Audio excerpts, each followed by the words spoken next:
The 20th century was one of enormous change, but the issue of how being a minority within a minority, or the intersectional experience, was not readily explored.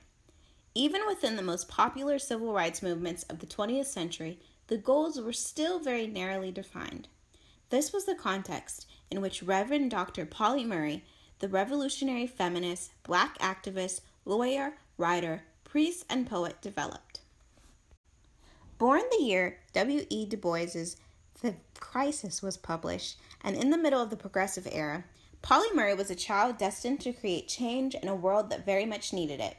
Murray was born in the living room of her family home in Baltimore, Maryland, on November 20th, 1910.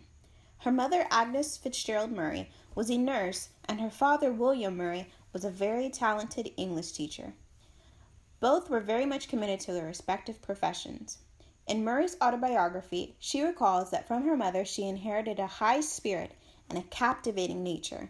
From her father, a restless energy that contributed to her excellence in many artistic practices. At 4 years old, her mother died and her father was left incapacitated. Her brothers and sisters were split between family members. Young Pauli went to live with her Aunt Pauline in Durham, North Carolina. From a young age, Pauli Murray recognized the societal disease that was Jim Crow in the South. Black Americans were systematically placed into a position of inferiority economically, educationally, and socially. The post-slavery Reconstruction period from 1863 to 1877 in the South brought seldom enforced civil rights protections to African Americans. At the end of the period, voter suppression of African Americans and the rise of the Democratic Party in the South led to the lack of black representation in politics. De jure racial segregation between blacks and or people of color and whites existed in public transportation, schools, cemeteries, and theaters, systematized by the separate but equal 1896 Supreme Court ruling of Plessy v. Ferguson. Pauli Murray's family was what she described as a United Nations in miniature. Her family was made up of Native Americans, blacks, and whites. In her autobiography, Pauli Murray describes how she grew up in a confusing world, having both white people in her family and being isolated from them. Aunt Pauline was a school teacher who would take her niece to work with her. Murray got an early start in learning by listening in on her aunt's 6th grade class. At 5 years old, Pauli was reading the material as well as that of her own class. She had continued to excel in her education and graduated at the top of her class from Hillside High School.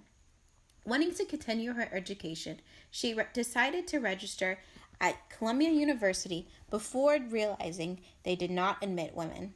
This did not deter her, as she decided to attend Hunter College in New York City. She completed her Bachelor's of Arts in English in 1933, the middle of the Great Depression. In the next decade, Pauli Murray was involved in a number of situations that really pushed her to pursue law. In 1936, she joined the Works Progress Administration's Workers' Education Program. The progression of her activism started here and ended with civil rights law. Murray felt that it was her duty as a black person to press for political, economic, and educational equality. With this idea, she decided to apply to the all-white segregated establishment, the University of North Carolina, for graduate training in 1938. The dean of the graduate school at UNC replied to her application with a rejection letter that read, "Members of your race are not admitted to the university." 40 years later, the school offered her an honorary degree. She declined. Soon after, in 1940, Pauli Murray and her friend Adeline McBean traveled by Greyhound bus to spend Easter holiday with her Aunt Pauline and Aunt Sally in Durham via New York. When the bus driver at Petersburg, North Carolina, attempted to enforce Jim Crow separation on the bus, Murray and McBean, inspired by Gandhian practice, refused. As a result, they were jailed. They were supported by the Workers' Defense League, an organization founded to promote workers' rights. They did not win their legal battle. That summer, Murray, through the Workers' Defense League's Administration Committee, was exposed to the case of black sharecropper Odell Waller. In southwest Virginia, Odell Waller shot his white landlord after the landlord refused to offer Waller his share of the crop yield. Odell Waller was caught and tried before an all-white jury of 10 farmers, a businessman, and a carpenter. Despite the evidence of self-defense, he was convicted of first-degree murder and sentenced to death. Murray, with the Workers' Defense League, traveled to Virginia to advocate for Waller, raising money for his defense and organizing a committee. The failed mission to save Odell Waller from the electric chair was eye-opening. She found that in order to dismantle these said oppressive systems, she must address the written law. Through the Odell Waller case, she made the acquaintance of Dr. Leon Ransom, professor at Howard University School of Law, and Thurgood Marshall, the attorney who would become the first Black Supreme Court justice. Dr. Ransom encouraged her to attend the law school. The historically Black university in Washington, D.C., established to educate freed Black people after emancipation, was not without flaw. Murray began attending in 1941 and found that she was one of 2 Black women in her class. The men did not regard Pauli seriously, with one professor saying he didn't really know why women came to law school, but the other men would have to deal with them. Her experiences here instilled in her a feminism she could not yet define. While in law school, she participated in a campaign challenging segregation at lunch counters throughout D.C.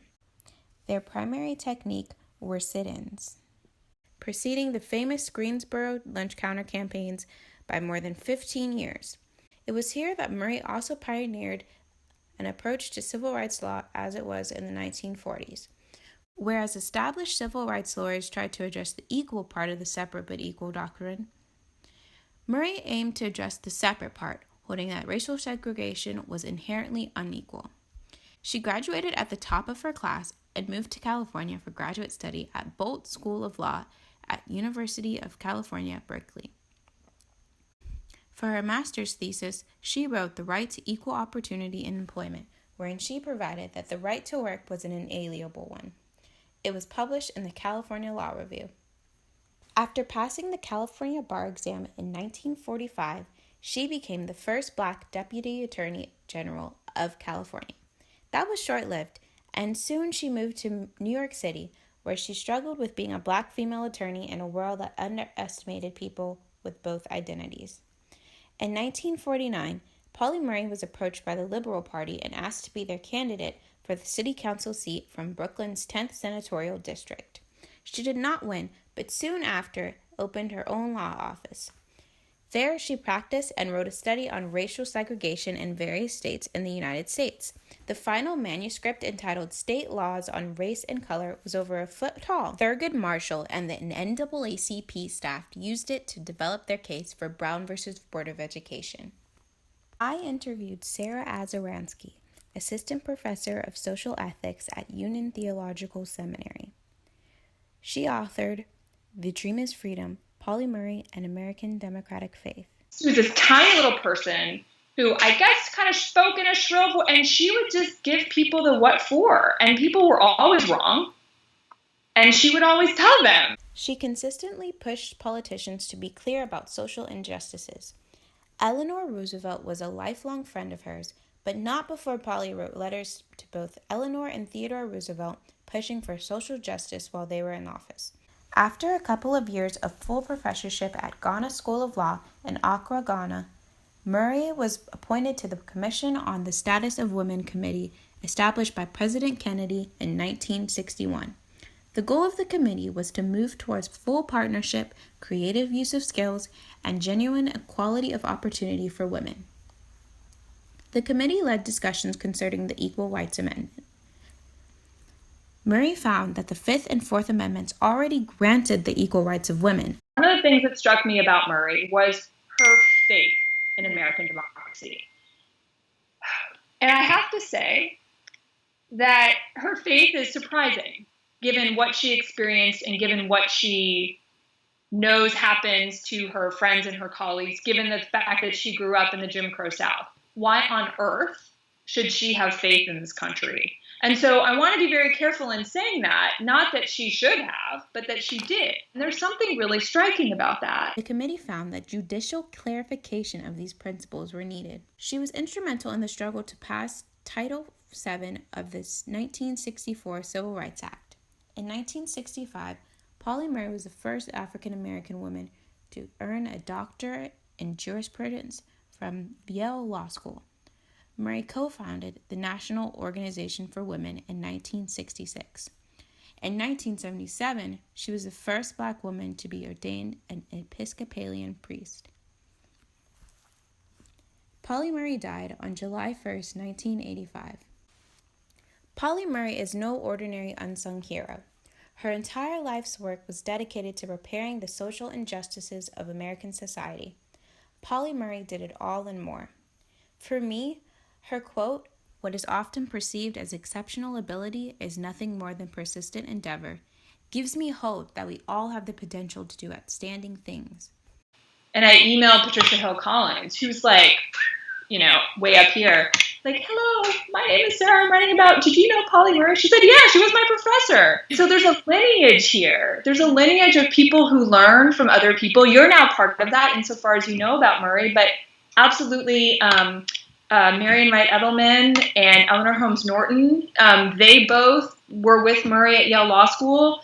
William Stringfellow, who's a great Episcopal thinker in the city. There's all these people in the Episcopal Church who know her and learn from her.